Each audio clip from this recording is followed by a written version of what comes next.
Toxic relatives. How to set boundaries with family members in America. The shocking truth. Most parents regret when family love turns poisonous. Emma Whitaker stood frozen in her sunlit Chicago kitchen, the phone trembling in her hand.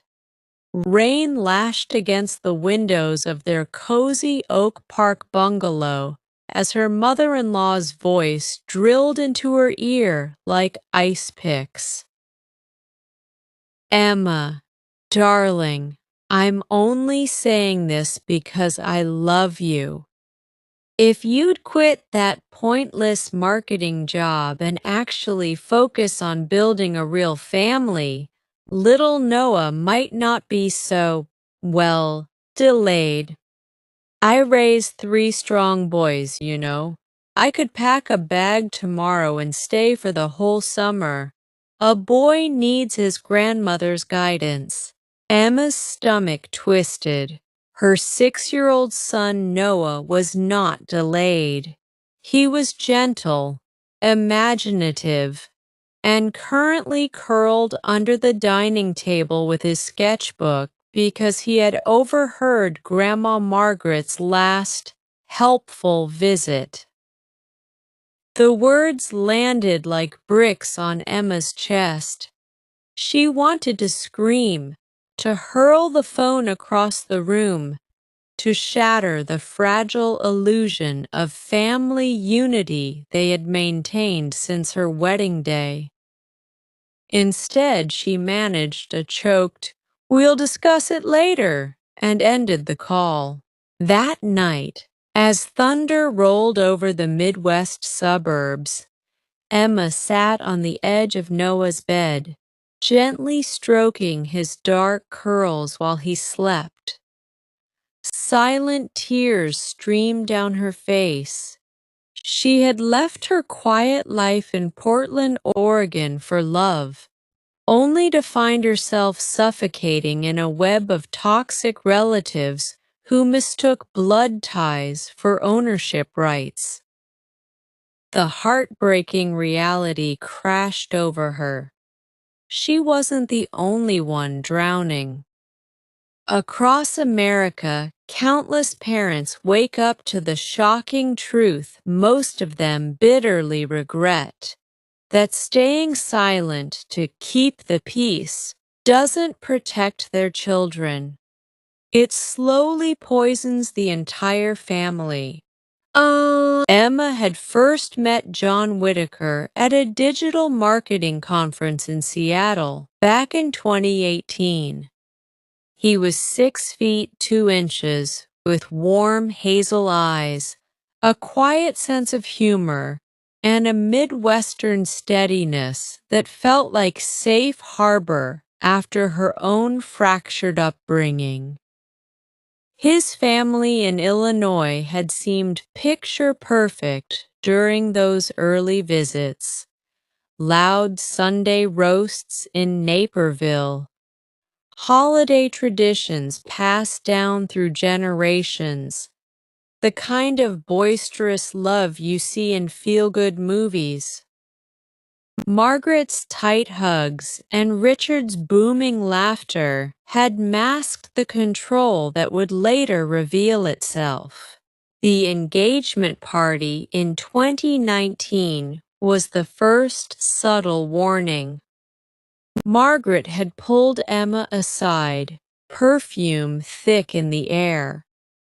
Finally, a girl with her head on straight. Not like those career-obsessed girls John used to waste time on.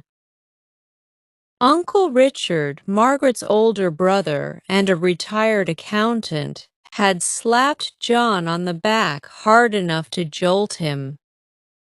"Better lock this down quick, son, before she starts getting big city ideas." Aunt Linda, wineglass never empty, had already begun the grandchild countdown before the ring was even on Emma's finger. By the time Noah arrived in the spring of 2019, The masks had completely fallen away.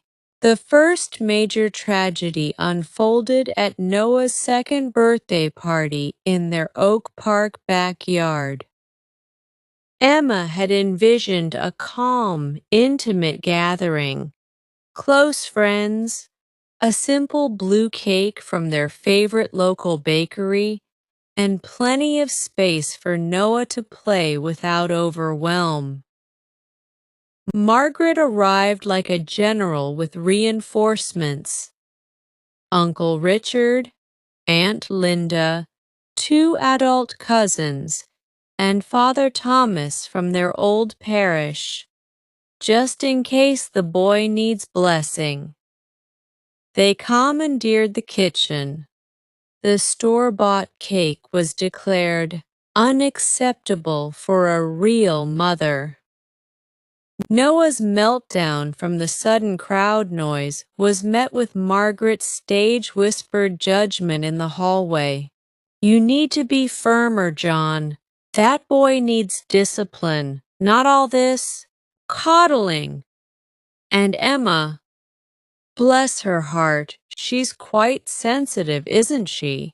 John, caught between loyalties, had later suggested to Emma in bed that maybe Mom has a point about more structure. That night, Emma cried alone in the shower until the water turned cold. The suspense of waiting for the next uninvited criticism, the next boundary violation, began keeping her awake for weeks at a time. Then came the devastating summer of 2024. Emma's father, Robert Ellis, suffered a sudden, massive heart attack in Portland. The flight home with 6-year-old Noah was agony. The funeral should have been sacred time for grief. Instead, it became another battlefield. Aunt Carol, her father's sharp-tongued sister, cornered her at the church reception hall, floral perfume clashing with the scent of lilies. "Your mother never should have let you move all the way to Chicago. Look at you." Exhausted, that poor boy barely knows his West Coast cousins. "Family sticks together, Emma. You're breaking hearts by playing house so far away." The words echoed Margaret's constant guilt trips almost verbatim. 2 toxic family systems, one from the Pacific Northwest, one from the Midwest, pulling her in opposite directions like a rope in a brutal tug-of-war. Emma returned to Illinois emotionally shattered, carrying grief for her father and a simmering rage at how relatives could weaponize love. The intrusions intensified after that. Margaret began just popping by their Oak Park home, claiming she was in the neighborhood despite the 40-minute drive from Naperville. She would rearrange Emma's spice cabinet for better efficiency, comment on Noah's screen time limits, and once tried to bundle him into her car for Sunday Mass without asking. Uncle Richard bombarded John with lengthy emails about retirement planning and failing to provide like a real man. Aunt Linda spread quiet gossip at family barbecues about Emma's selfish career obsession that was ruining my nephew's marriage. Emma tried to endure. She smiled through holidays, bit her tongue during pointed comments, and told herself it was normal extended family drama in America, where distance and cultural clashes often breed resentment. But every parent has a breaking point. Oh, It arrived on a crisp October evening in 2025. Noah had brought home a crayon drawing from kindergarten. 3 stick figures happily inside a house, with a thick red line separating them from a larger group labeled Grandma's Loud House. When Margaret saw it during one of her drop-ins, she clutched her chest dramatically. "What have you been telling him about me, Emma? I sacrificed everything for my children, and this is how I'm repaid?" The accusation hung heavy in the air. John tried his usual mediation, but his discomfort was obvious. That night, after tucking Noah in, Emma confronted her husband in their living room, the fireplace crackling softly. "I can't live like this anymore, John. Your family treats me like a flawed incubator who failed to deliver the perfect traditional wife. My own aunts and uncles act like I betrayed them by choosing my own life. I love you with everything I have, but I will not let them break our son or us." John looked exhausted, shadows under his eyes. "Their family, Em. This is how they show they care. Blood is thicker than water." "No," Emma replied, voice steady despite the tears. "That's not care. That's control wearing a family mask." The following months became a masterclass in suspense, small rebellions, and painful growth. Emma began researching boundaries in earnest, reading books, joining online forums for adult children of enmeshed families, and eventually seeking professional help. She learned that in America, where individualism clashes with old-world expectations, setting limits with extended family is often seen as betrayal, yet failing to do so carries devastating costs. She started with practical, enforceable changes. The unannounced visits ended first. Emma installed a Ring doorbell camera and sent a polite but firm group text to both sides of the family. "Hi everyone, we love you and are grateful for your support. To keep our home a calm sanctuary for Noah, we're requesting all visits be scheduled at least 48 hours in advance. We look forward to planned time together." Margaret's reply was swift and theatrical. Multiple tearful voicemails about being shut out of her only grandson's life. Uncle Richard called John at work, accusing Emma of alienation. Aunt Linda posted cryptic Facebook updates about selfish modern mothers who think they don't need family. Emma's anxiety spiked with every notification, but watching Noah's shoulders relax and his nightmares about yelling grandma fade gave her courage. She held firm. Phone calls came next. Emma set clear parameters.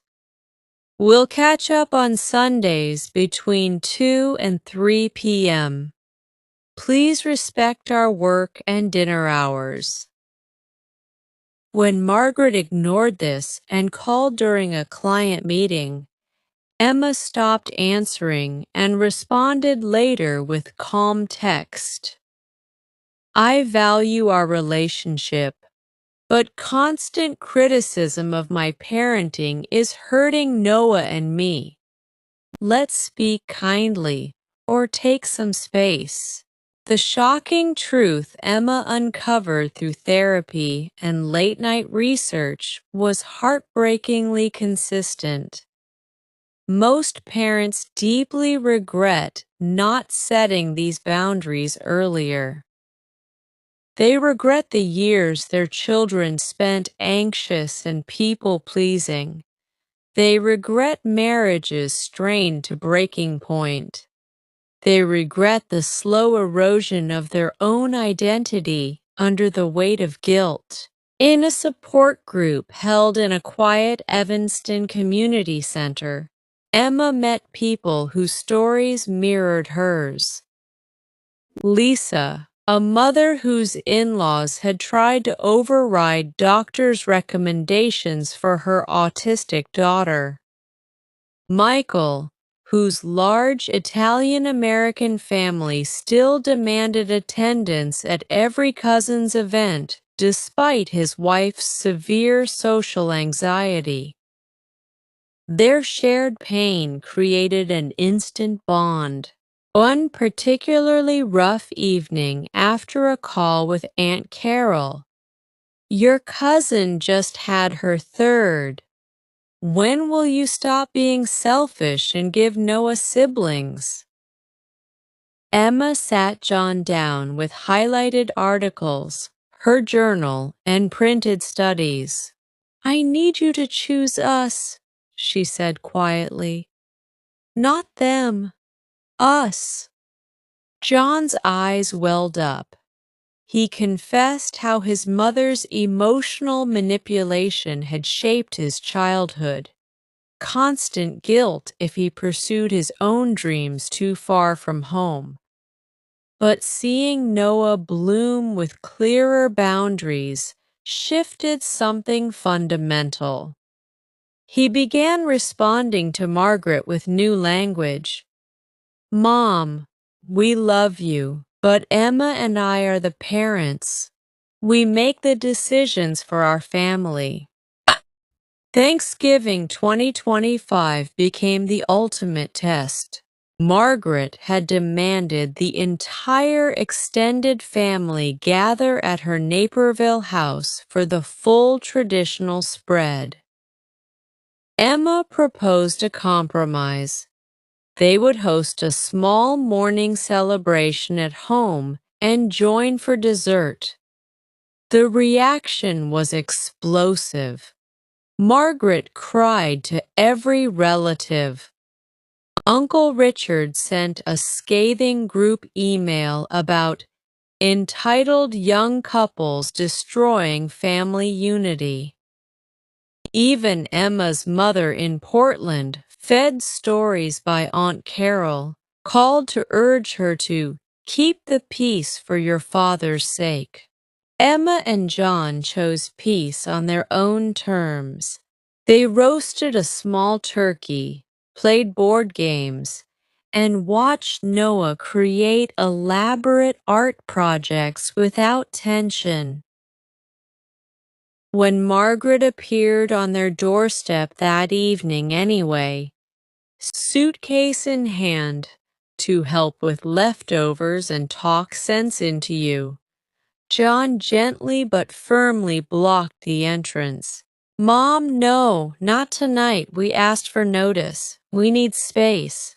The betrayal on Margaret's face was raw, shock melting into cold fury. But Noah, watching from behind his father, smiled for the first time in weeks around family talk. Setting boundaries remained an ongoing practice rather than a single victory. Emma documented what worked and what didn't in her journal, turning pain into a roadmap many American families desperately need. They communicated expectations in writing to create accountability. They enforced consequences consistently. No endless justifications, just calm distance when lines were crossed. John attended individual therapy to unpack his enmeshment, and the couple went to joint sessions to present a united front.